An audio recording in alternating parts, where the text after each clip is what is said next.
Welcome, everybody. We're very happy you're here to this session.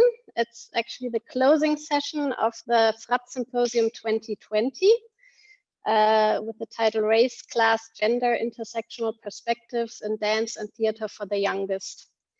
My name is Dagmar, and I'm part of the FRATZ team and will be a kind of moderator and support for this session, designed and conducted by Nora Amin. And I would like to welcome Nora Amin and Livia Patrizi, who will do the give inputs in the first part of this session. And the name of this event is Playing with Authority. And we will hear later more from Nora what all this is about. Just a few words to where all this comes from. Theater ON is since last year part of a project network called Offensive Tanz für junges Publikum. We haven't found a good solution for an English translation because offensive for dance for young audiences doesn't sound very charming, and it doesn't have the same connotation as the German title. But it's the partners of Theater Strahl, Purple Dance Festival, Theater ON, and Tanzkomplizen. And what we're trying to do in this 2-year project is to enhance dance for young audiences.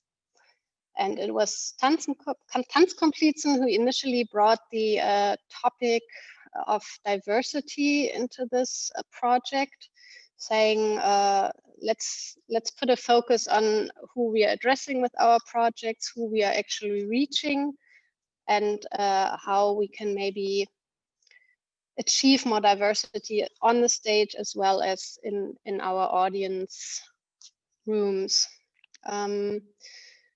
So they followed up this topic, and Livia will talk in more detail about it.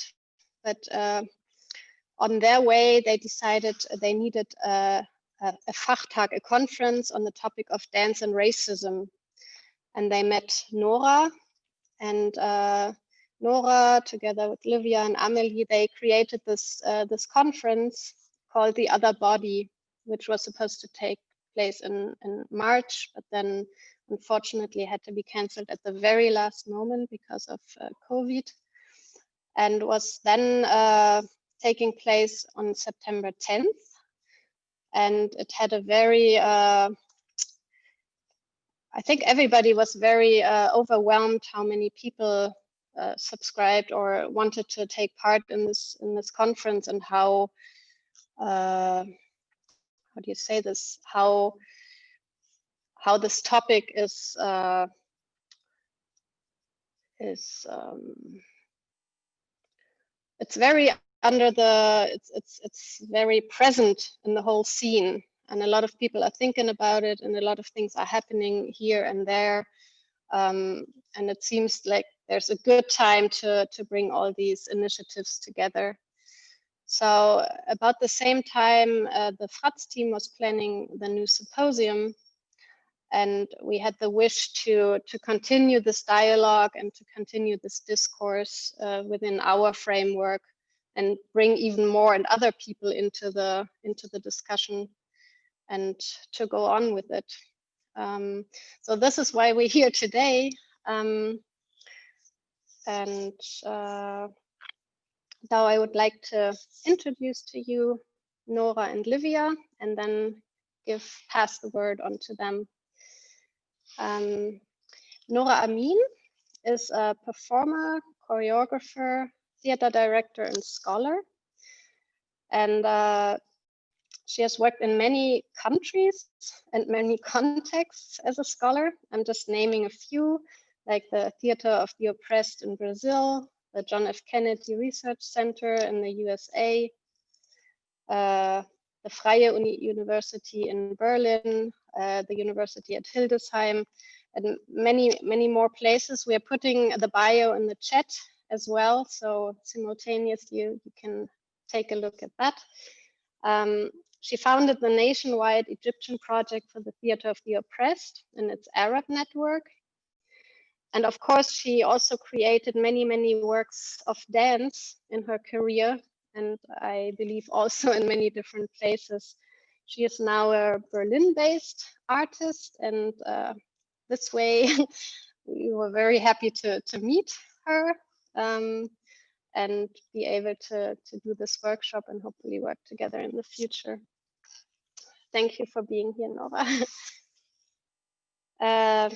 Livia Patrici, who will do the introduction in a few moments, grew up in Naples and studied at the Folkwang University in Essen, and then worked as a dancer and choreographer with different artists and companies, which you can see in the chat right next to me now, and I won't tell them all.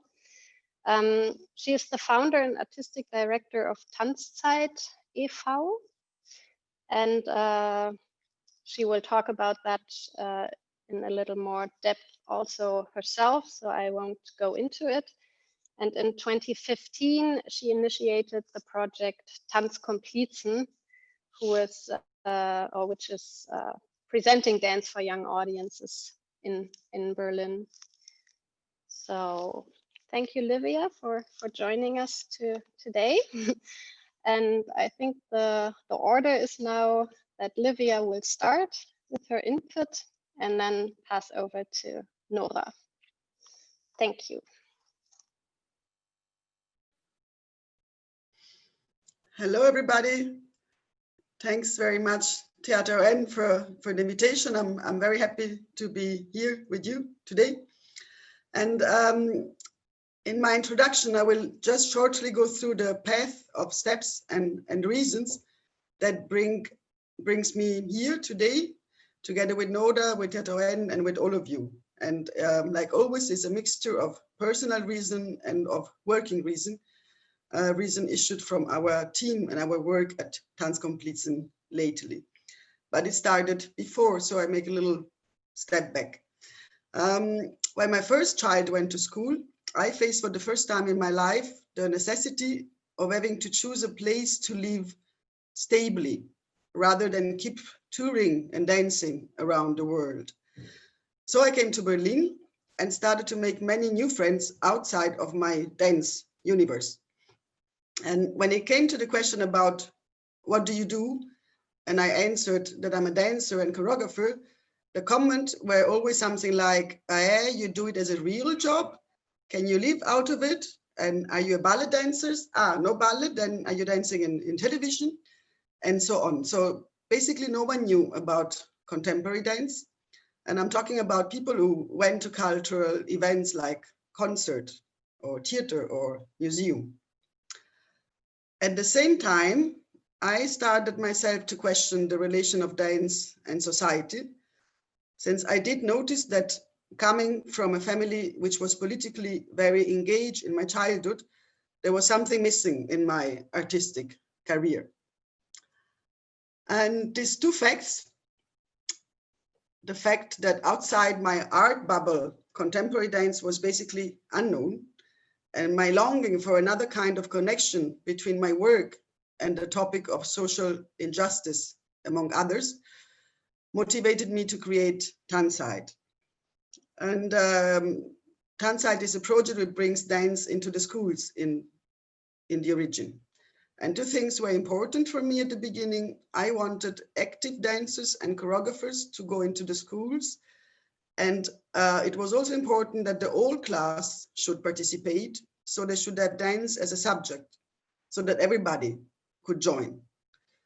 The concept worked out, and we had a kind of hard work and a live school for everybody, for all the people involved, the kids, the youngsters, the artists, and the teachers, where in order to succeed, everybody had to learn from everybody. There was no other way to bring this to system together of art and school, which we also as artists did not know.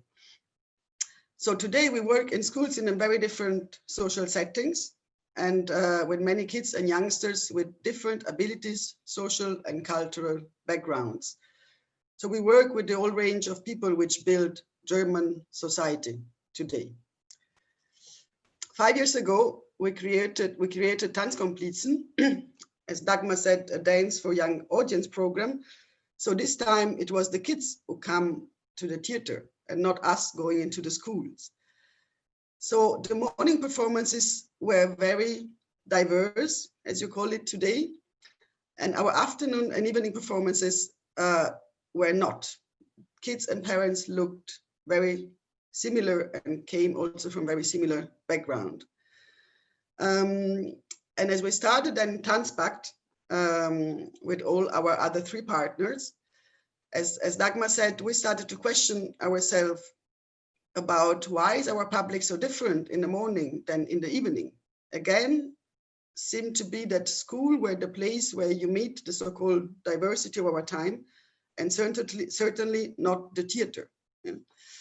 So we wanted to learn more about it, and we started to make a series of interviews with artists, with cultural institutions, with consultant bureaus for diversity, and we found out, among others, 3 things.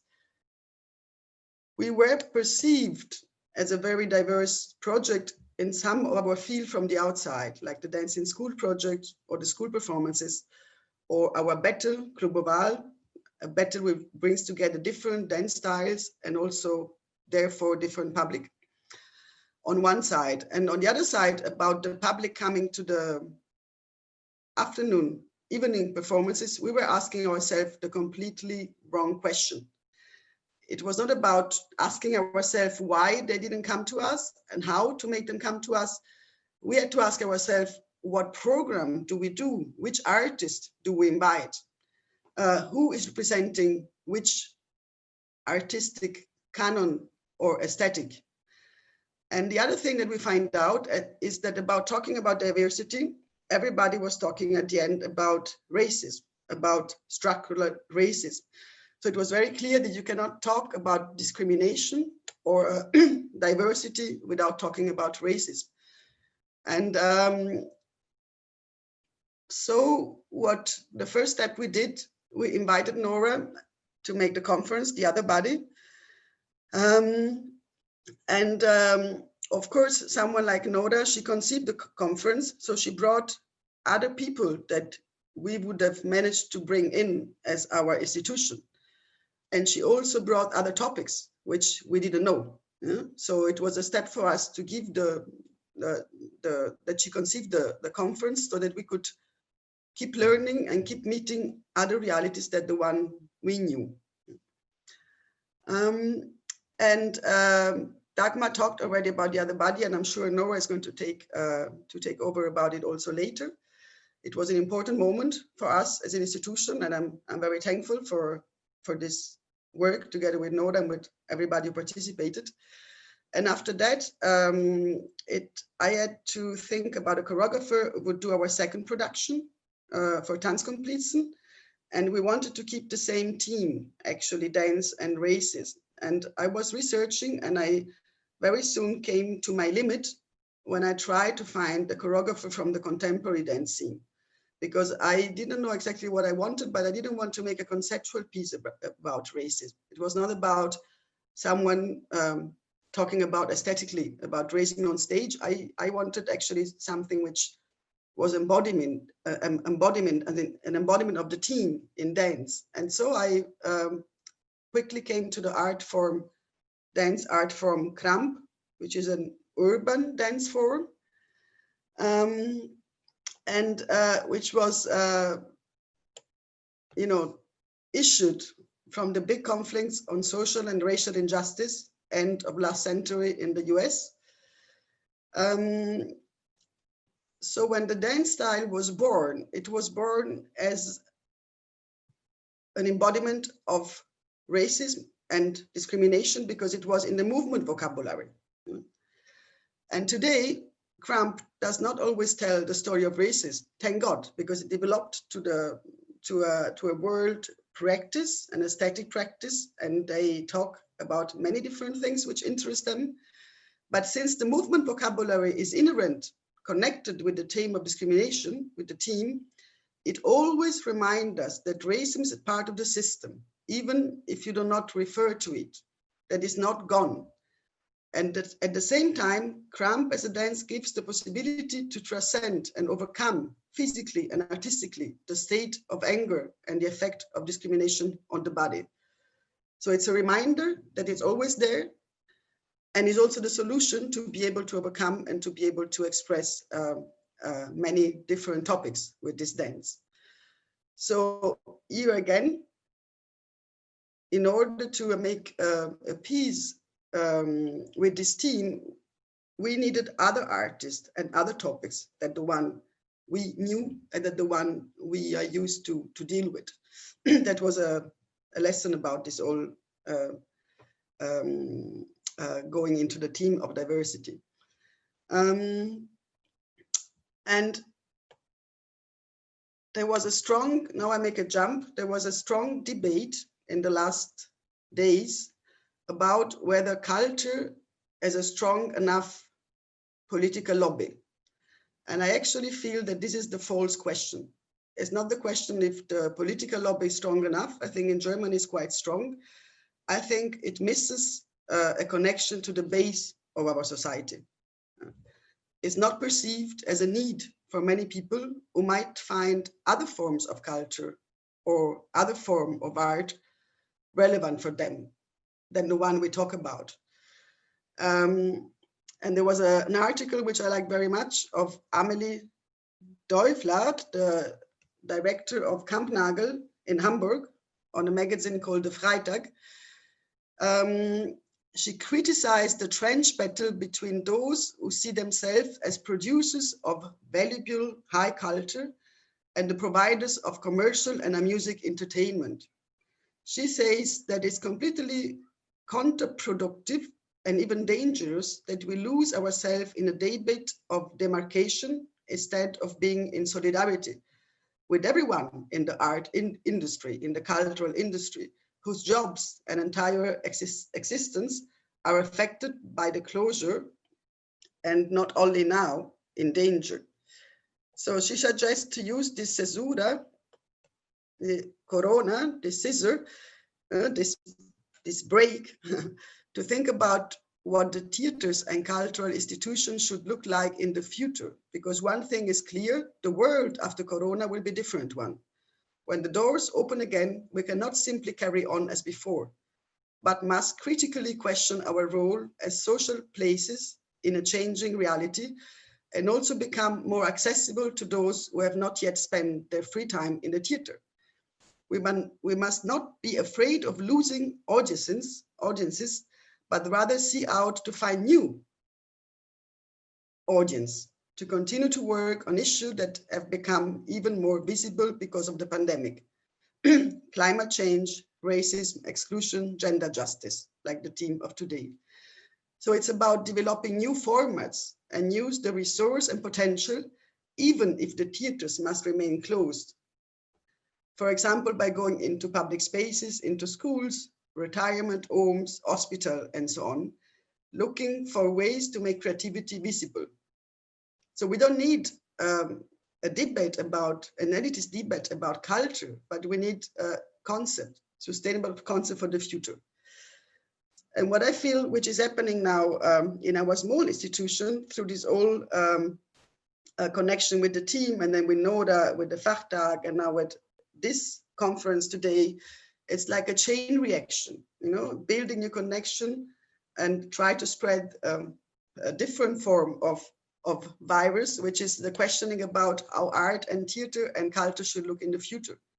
And so I hope very much today to develop an action plan with you, with everybody. And this is only the beginning and it has to go on. And I think the question is much more urgent today than it was already before. So I'm happy to go on with this topic and with you and with a plan for later. Thank you.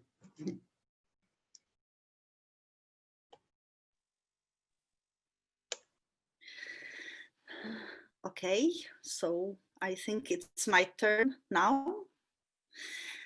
So I'm just very, very happy to be part of this, extremely, and to listen to the introduction of Livia.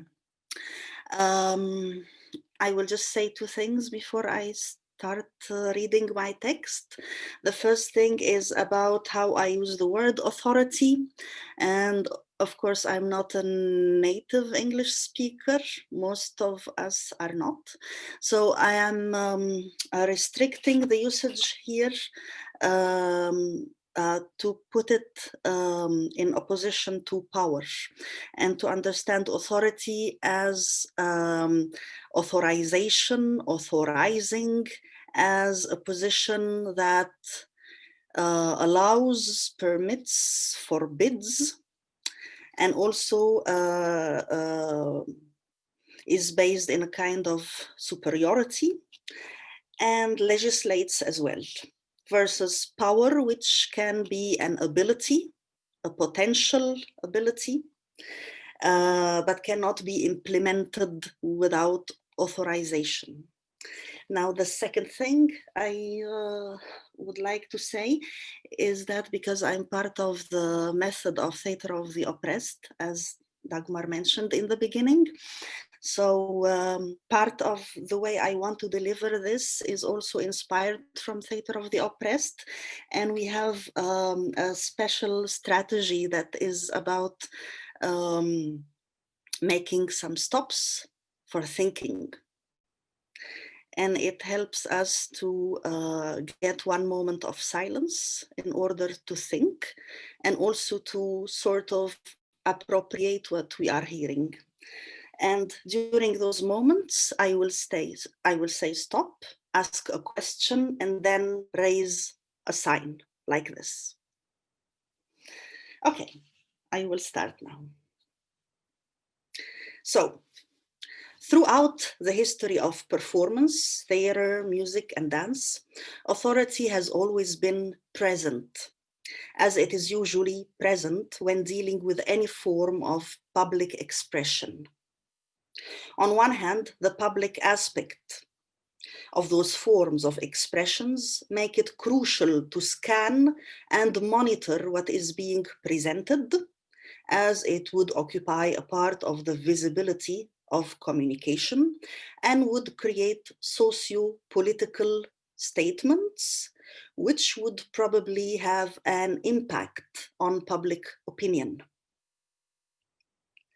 The authorization of content and form has always been within the power of the state, the cultural elite, and the governing systems in general, according to which some states have created official departments of censorship, some of them under the Ministry of Culture. Some different states have opted for making the monitoring indirectly and even confidentially. The power of the society can also be an authority to permit and to forbid. The ruling ethical system and the bourgeois conventions have made it possible to use rejection, elimination, and shaming in order to exclude certain content. Anything that falls within the category of opposition to the political system or to the ruling ethical system would probably be an excluded content. The word taboo has always been affiliated not only to certain deeds and acts, but also to expression. Stop. What are our taboos in the field of public expression? Think.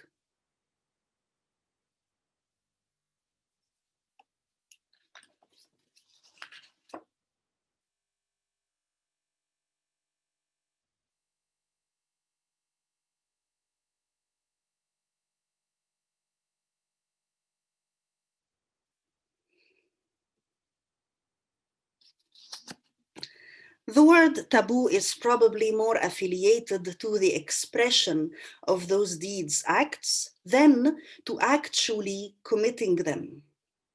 Again, the public expression of something can be stronger than the thing itself. The public statement and dissemination has the power of expanding, spreading, and impacting, therefore transforming expression into a political tool. Power is an ability. As a child and teenager, I had the power to dance in the streets of Cairo. I was full of that power. It nourished me. But could I really dance in the street? No. I did not have the authority to implement the power that I had, to put it into action, to allow it to happen. Someone else had and still has that authority, the authority to permit my power to be implemented and to permit such acts in general. I could not dance or create street performances for most of my career, although it was my dream with Theater of the Oppressed in Egypt until 2011, because there was a so-called emergency law that lasted for 35 years. And that did not authorize street performances and listed them as public political acts. No distinction between a protest or a dance act. Anybody who had the power and the disposition to act upon something needed an authorization. Authority, authorized, and authorization. Stop. What does authorization mean in your personal life? Think.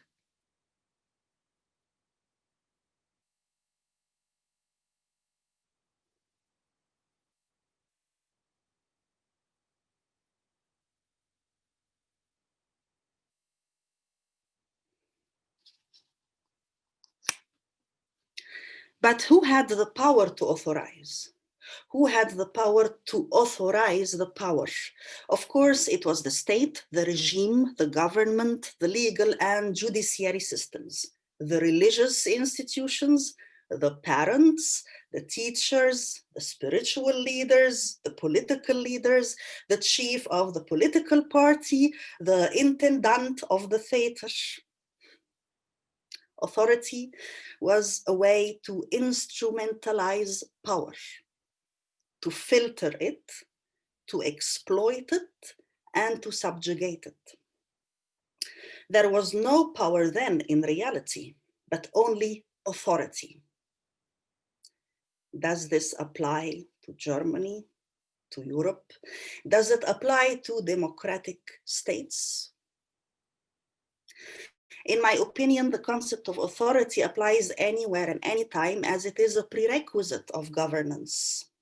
There is no governance without authority. But when democracy is claimed and retrieved, authority can perhaps be achieved with transparency and equality. Transparency and equality being principles and protective measures at the same time. The legitimacy of those who hold authority, who hold the power to authorize, is made valid via elections, advocacy, public discussion, justice, and transparency. Hence, the legitimacy becomes itself authorized by the people. And only then, when we are in such a situation, we can question the mentality of the people and their system of thinking. Our overall systems of thinking are ruled by notions of normativity and normality. Those notions are not independent from our universal histories of oppression, discrimination, and hierarchy. Those notions are not innocent. Like all the fields of ethics and morality, they are contaminated by a traumatic history of what is normal, what is acceptable, what is in order, what is out of order, what is beautiful, what is ugly, what is superior, what is inferior. This universal history would not have survived till nowadays, because it is, of course, still alive until now, if it was not for pedagogy. Pedagogy is the tool to protect the norms, the ruling ethics, and the constitution of personality and identity. Pedagogy, the overall field of the transfer of knowledge, the overall learning systems, whatever shapes and informs our understanding of the world and of ourselves since we are born. This pedagogy is the safeguard of authority. It is the safeguard of the power of authorization. Therefore, knowledges, traditions, and norms are transmitted from one generation to the other and preserved via pedagogy. Yet pedagogy in itself can be anything and everything. It can be a chaotic pedagogy, a secular pedagogy, a religious pedagogy, an oppressive pedagogy, or a liberating and empowering pedagogy. Stop. What types of pedagogy did your society go through? Think.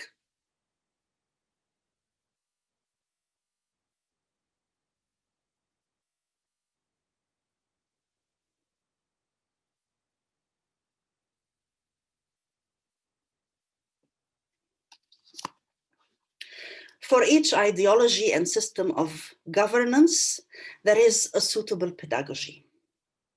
Nonetheless, pedagogy can also be reversed through extraordinary and long-time efforts. It can be reversed from oppressive to liberating and vice versa. Again, the authority holds the key to both directions. Paulo Freire, great thinker, educator, and philosopher, and Augusto Boal, the founder of Theatre of the Oppressed methodology, worked hand in hand to transform the pedagogy of the oppressive and turn it into a pedagogy of the self-liberated. The authoritarian system in Brazil back then, in other words, the dictatorship, had guaranteed its life via a pedagogy of oppression.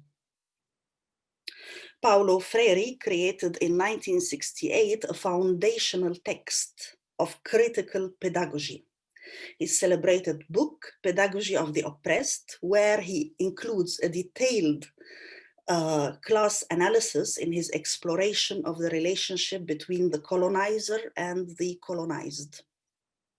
In the book, Freire calls traditional pedagogy the banking model of education, because it treats the students as an empty vessel to be filled with knowledge. He argues that pedagogy should instead treat the learner as co-creator of knowledge. I'm suggesting critical pedagogy as part of the bigger field of critical discourse in general to re-examine our practices and environments. For example, the oppressive pedagogies existing in many places across the world would instrumentalize the citizens by making them reproduce the systems of their own oppression. And as I once said about Egypt, it is not enough to remove the head of the regime. We must work as citizens towards changing our own system of thinking. Otherwise, we risk reproducing the same oppression again and again. Therefore, the long battle for change and equality is the one taking place within the field of pedagogy. Stop. What presence do we have of critical pedagogy in our society? Think.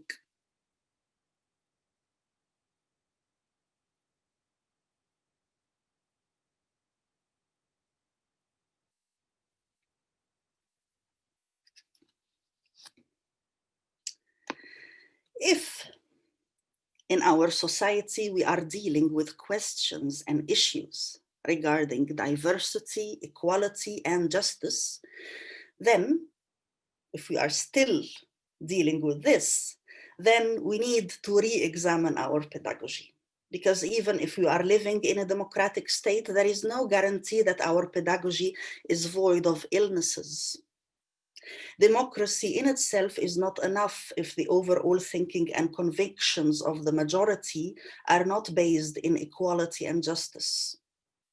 It is a long process of questioning and re-examining that brings us here today, brings us together, and brings us to the field of performance for youth or for young audiences. Because working for youth puts us directly within the domain of questioning values and normativity. Stop. Do we question the norms? Think.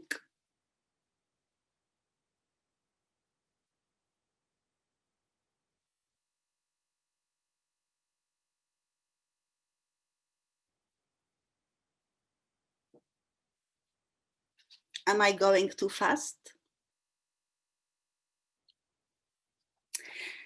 So, as well as questioning our positions within our professional work, stop. Do we question our professional positions? Think.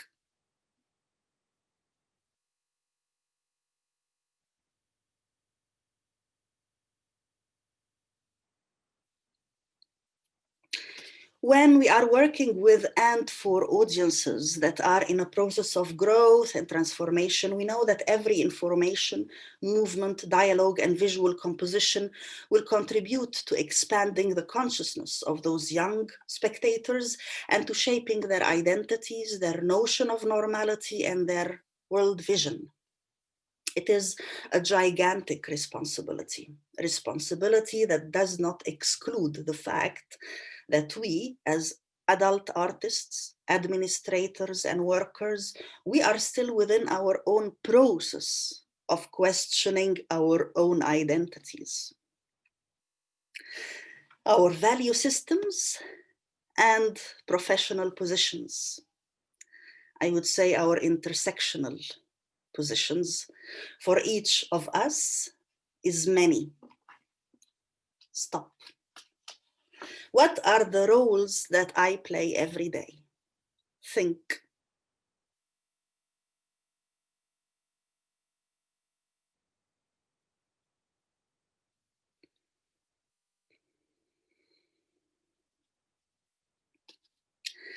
The roles we play and the histories we carry create of each of us an intersectional field of identity and self-positioning. But does this intersectionality and plurality within the self come to play within the creation of our work? And how? Do we meet restrictions, prejudices, taboos? Do we frequently question the overall pedagogy within which we operate? Why do we question it? How do we question it? Do we do so because our positions drive us towards that questioning? Do we do it for political convictions? Do we do it because we have been in our personal lives persecuted, discriminated against, labeled, disempowered, and threatened? Where is the answer? Or is the answer intersectional as well? Stop. What are my personal struggles?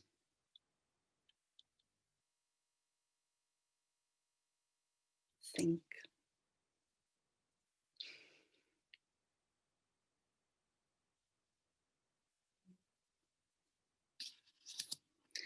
It is so surprising for me that the domains of education and arts are so strongly distinguished one from the other.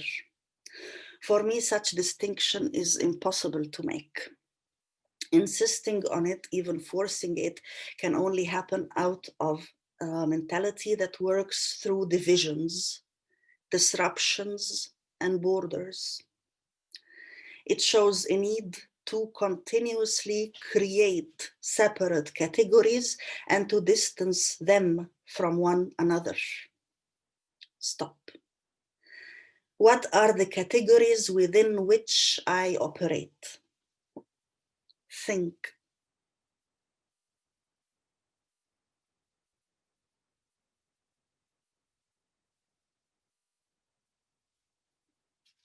Such mentality of divisions and categorization represents a vision of the world that cannot be holistic or intersectional. Stop. What does holistic mean to you on a professional level?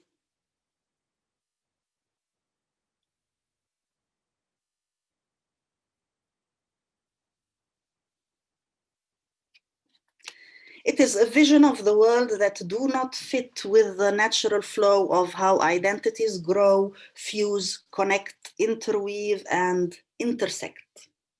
A vision of the world that sees as normal a self that is fragmented. Stop. What does fragmented self mean to you? Think.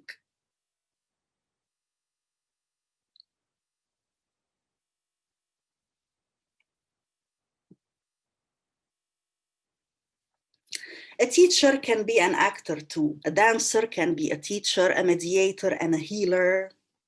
A performance can transmit the possibility of a transformation, of a self-realization, of an imaginary deed, of a value that goes against the social normativity. A performance that is created by and with youth is a statement of possibility. Stop. Do I create statements of possibility? Think.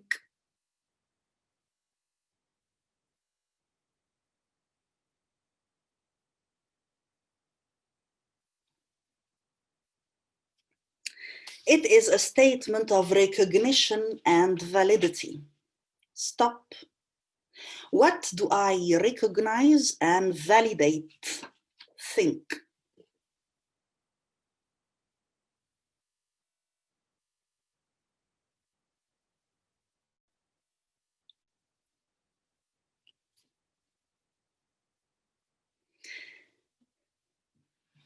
It is a statement of acknowledging youth as providers of knowledge, as creators and co-creators of pedagogy. Within this statement, there is a huge potential to shift the borders between education and the arts, and fuse the stage with pedagogy and transform both. For we should not forget that the stage itself is not a place that is free from authority. Stop. What forms of authority exist in our theater field? Think.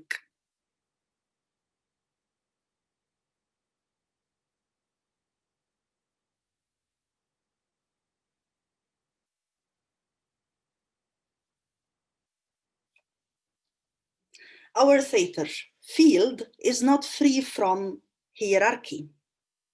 Stop. What forms of hierarchy exist in our theater field? Think.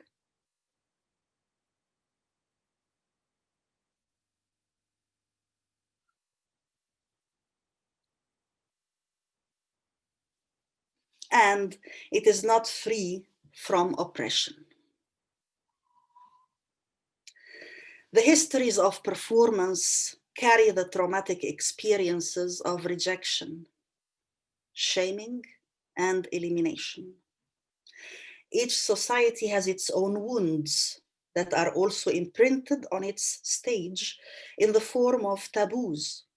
The taboos hide and deny the wound, and therefore extend and deepen it. What to show and what not to show.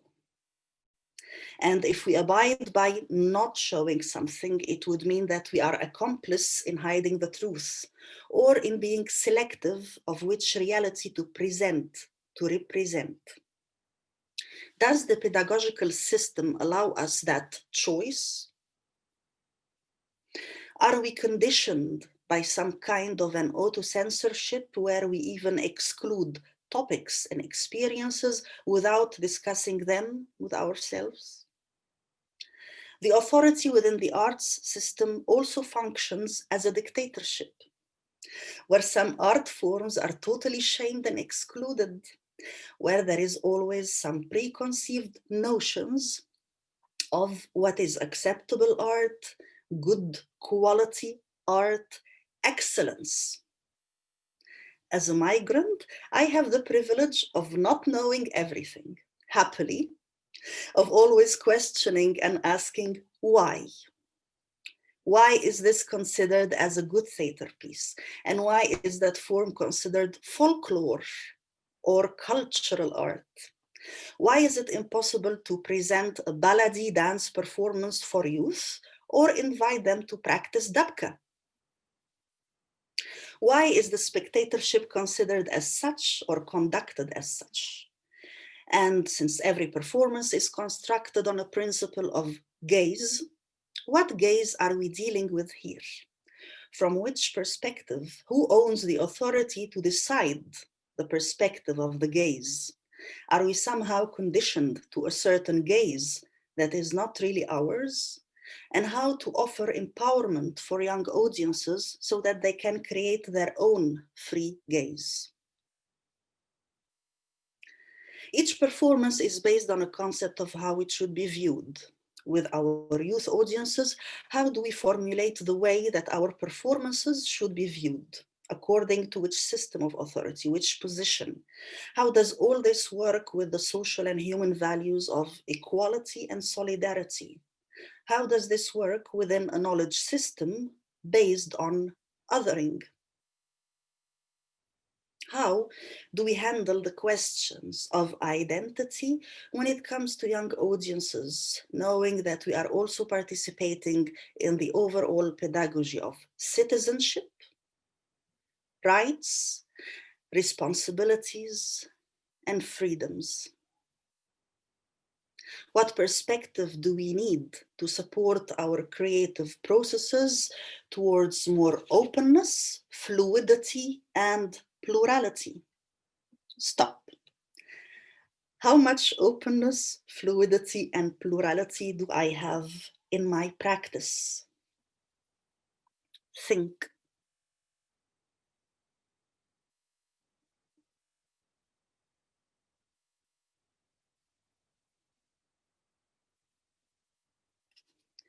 Race, gender, and class, the very primary notions of categorization. Divide and othering. The word race should be taken out from any constitution and definitely out of our perception of humanness. There is one race though, it is the human race. While we are in a continuous battle with racism, we should not forget sexism and the authority of patriarchy, a universal authority that unifies the worlds of the oppressor and the oppressed by racism.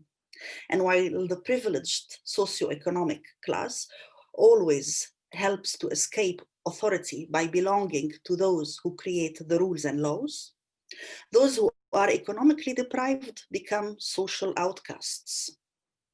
It is all connected. Intersectionality is not a new invention that we have waken up to.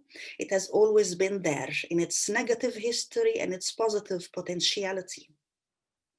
To think in an intersectional way is to expand our understanding of our identities and of the world we live in. It is to rethink the principal notions of our work and life and to redefine them as connected and interwoven.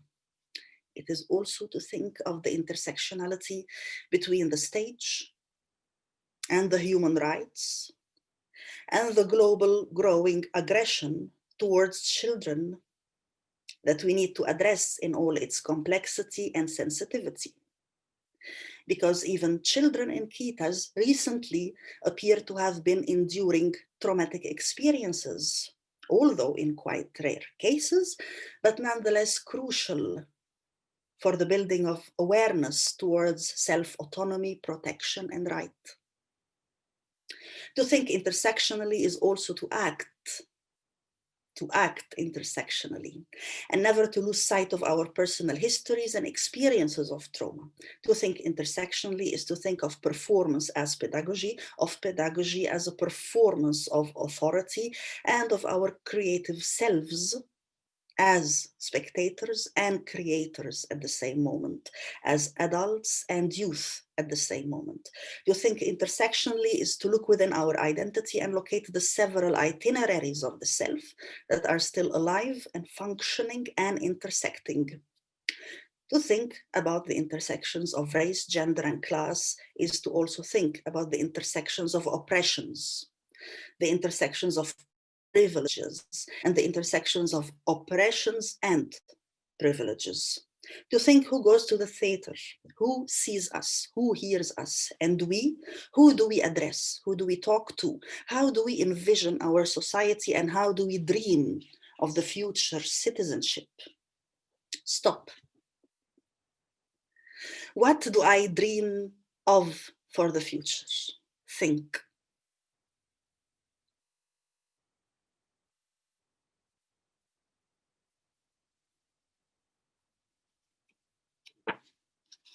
To think of the intersectionality of authorities is crucial. There are many authorities influencing our artistic sector. They are state authorities, economic and social authorities, and politico-historical authorities. Who has the final saying? Who has the final decision? What are the criteria? What is the norm, if there is one? And why do we need to have a norm in the first place? To become an artist is an authority-related fact. It is related to having access to the arts, to being admitted into that world, to being accepted by that community, and to having the possibility to study the performing arts if it is wished, and to practice them professionally. Now, if I am a woman of color with an underprivileged economic situation, a big body, and a slight history of disability, it's an imaginary example, how much chance do I have to become a dancer? How much chance did I have as a child to watch ballet at the Stadttheater? And how much chance did I have to see on stage a dancer who might be similar to my intersectional identity? Some situations are simply not imaginable. As long as they are not imaginable, we remain without equality and without solidarity. Because to work towards those unimaginable scenarios is also to work towards a future society where the pedagogy has been liberated from a colonial history, from economic privilege and patriarchal domination. The stages of the performing arts, whether for youth or for adults, are still entirely contaminated by those histories, those intersectional histories. And perhaps moving forward would at some point entail giving up privilege or a tiny part of it, but it would be quite of a gain as it can be considered as a political act that brings back the feeling of solidarity and helps to restitute a kind of togetherness that can implement a better future for everybody. Now, isn't that all connected to authority, to race, gender, and class? We live in a diverse society for sure, but does that diversity translate into equality? Stop. Does that diversity translate into equality? Think.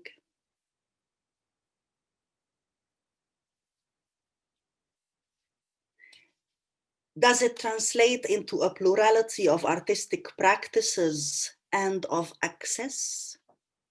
Think.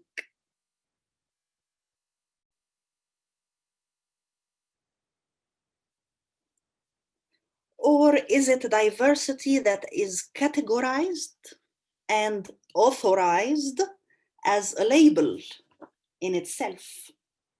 Stop. Think.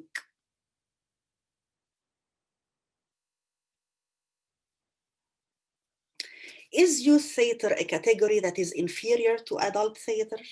Why is that? Where does that hierarchy come from? If it does not come from the assumption that a child is an inferior entity compared to an adult.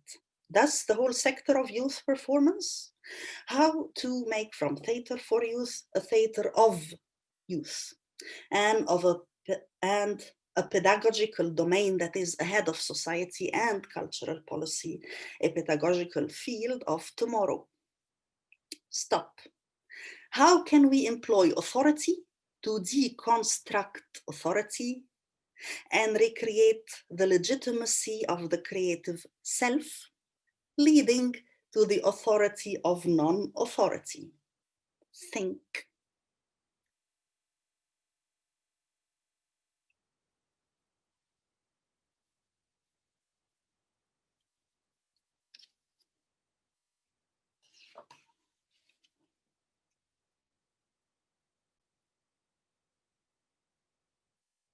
How can we play with authority? Can we play vis-a-vis authority, or can we play with an attitude of authority? Stop. Does playfulness form a potential transformative power in our field? Think.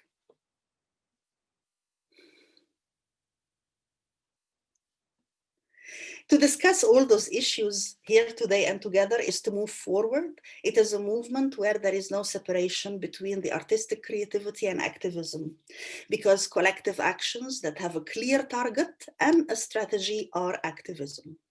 Beyond the traditional images of protests and demonstrations, we as artists can create our own form of activism with only one letter distinguishing one from the other.